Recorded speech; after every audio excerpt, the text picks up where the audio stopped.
Hello, everybody, and welcome back to Maggie and Ferocious Mondays. Today, we'll be reviewing our second segment of Season 2, Episode 3 of Maggie and the Ferocious Beast. Season 2, Episode 3B, Little Pig Lost. In this episode, Hamilton gets accidentally carried up into the sky by blowing up balloons. Maggie and the Beast worry when they cannot find him. Meanwhile, a tearful Hamilton signals his friends so they can reunite him safely on the ground. Now, I really like this episode. This episode is really sweet. It is really sweet. I vividly remember this episode mainly because I felt so bad for Hamilton because he got himself in a very scary situation. I mean, like in real life, nobody can get carried away in the sky by balloons. I mean, but I mean, like there's been cases where people were in his shoes that got into situations that you could say on the level as this are like bad and scary, or like bad and scary. And I like how along the way, at first when he's blowing up the balloons, he was blowing up balloons for Maggie. At first, Hamilton, he told Beast that he couldn't see what he was doing because it's a surprise. And he was a little bit annoyed with Hamilton when he said that. And come to think of it, he always gets annoyed when Hamilton says that he can't see what he's doing. It's always before, you can't see what I'm doing yet until Maggie gets here. Like, can't your friend take a sneak peek at what you're doing? That's one aspect that I didn't really appreciate about Hamilton. That's the only thing. That's it. I love Hamilton as a character, but if I could change one thing about him, it might be not letting Beast see what he was doing before and always having to wait up for Maggie. I'm just saying. I know they're a package trio, but that's just my opinion. But I like how, while looking for him, he even says at one point, I'm never going to be cross with Hamilton again, because that's how much he really misses him when he's gone, when he's missing. Because, sometimes in some episodes, they have their moments, and they have their little quarrels, they have their little back and forth, sometimes for Maggie's affection, but deep down in reality, they really do care for each other. They really do care for each other as friends, you know? And that also comes to show you that, sometimes, I know this may sound a bit cruel, but people that sometimes get annoyed with said person are like, in some cases, they'll be happy that a bad thing is happening to said person that they don't really like so much, or they don't really like interact with as much, but that same person, I kid you not, deep down, will be like, I don't miss them. Well, maybe a little bit. Okay, I miss them. I want them back. Like, deep down, they do care about said person because they're part of their everyday life. Things just aren't the same without said person. And Hamilton's moments in this episode were just heartbreaking, and they really spoke to me. They really did, because at first he tries to take the calm approach when he's lost, because when he's floating up in the sky, these birds come along and they start popping the balloon. They start popping the balloons, and then when he gets to the ground and he's in the middle of nowhere, middle of nowhere land, he's just like, at first he wants to cry because he's scared, and which is obvious. I would want to cry too, and I'm not gonna just flat out lie and say I wouldn't cry. I wouldn't cry. No, I would legitimately cry if I didn't know where I was, because one of my main fears is being abandoned, being left alone in the world. He says, I'm not gonna cry. I'm just gonna sit here until I figure out what to do. And that moment where he's just like sitting there trying to keep a smile on his face, and then tears start forming in his eyes, like, that's so sad. Like, he's trying to keep a high head up, but he can't. Deep down, he's really consoling about where he is, and he's scared that his friends aren't there for him to console him. And even that moment where he says that, when he starts crying, he says, "Good thing Maggie isn't here to see me." But then he starts thinking, I wish she I wish she was here to see me, because he loves Maggie. He loves Maggie.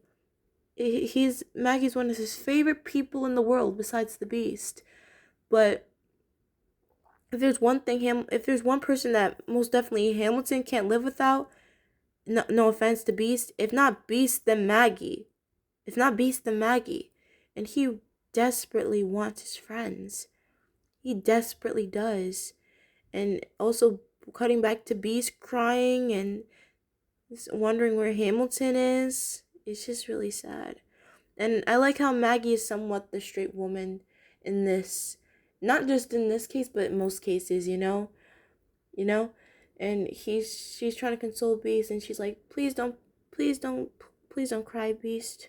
And what I really do appreciate this episode for doing as well is some really good like tactics about like when somebody like goes missing, first starting with Beast and Maggie. Like they try to map out what could have happened to Hamilton. They see they see a packet of balloons on the ground, and then they see some string. And I know this may not work in real life, but what they do is they try to they Maggie blows up another balloon, and then she decides to follow that balloon to see if it might show them where Hamilton went, which I like it. Follow the wind. No, that's not the saying. Oh, go wherever the wind takes you. You know that line from Pocahontas? Yeah, that's one of my favorite Disney movies.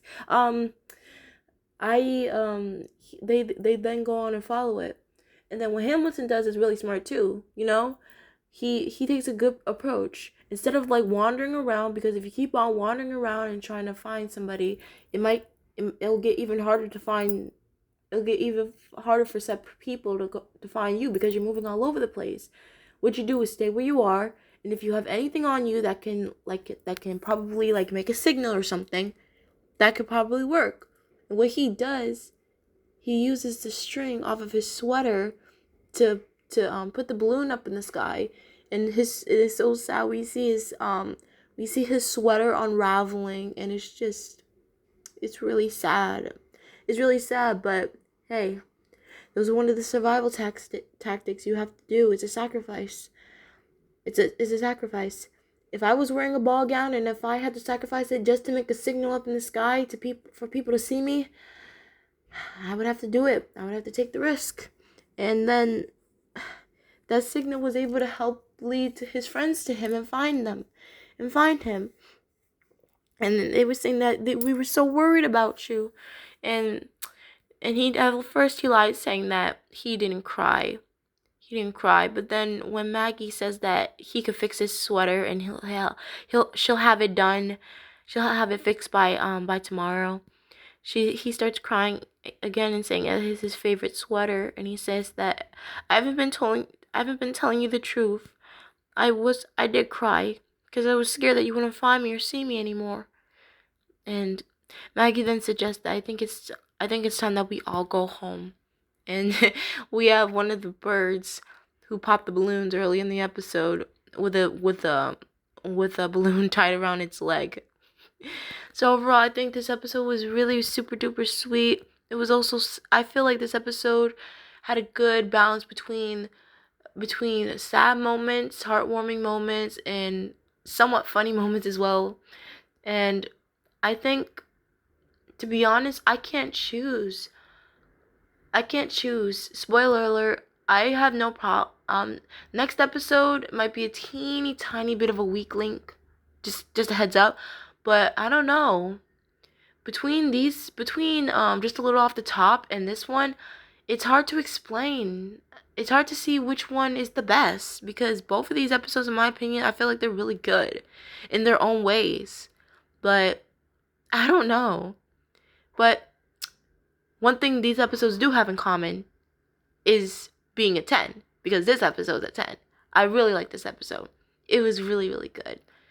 And I'm just I'm just happy that they were able to find Hamilton. And also, like, I feel like this episode mainly spoke out to me on a personal level because there's some days where I just feel scared, and just some days I just feel like crying, but then I remember about my age, but then I remember these few things.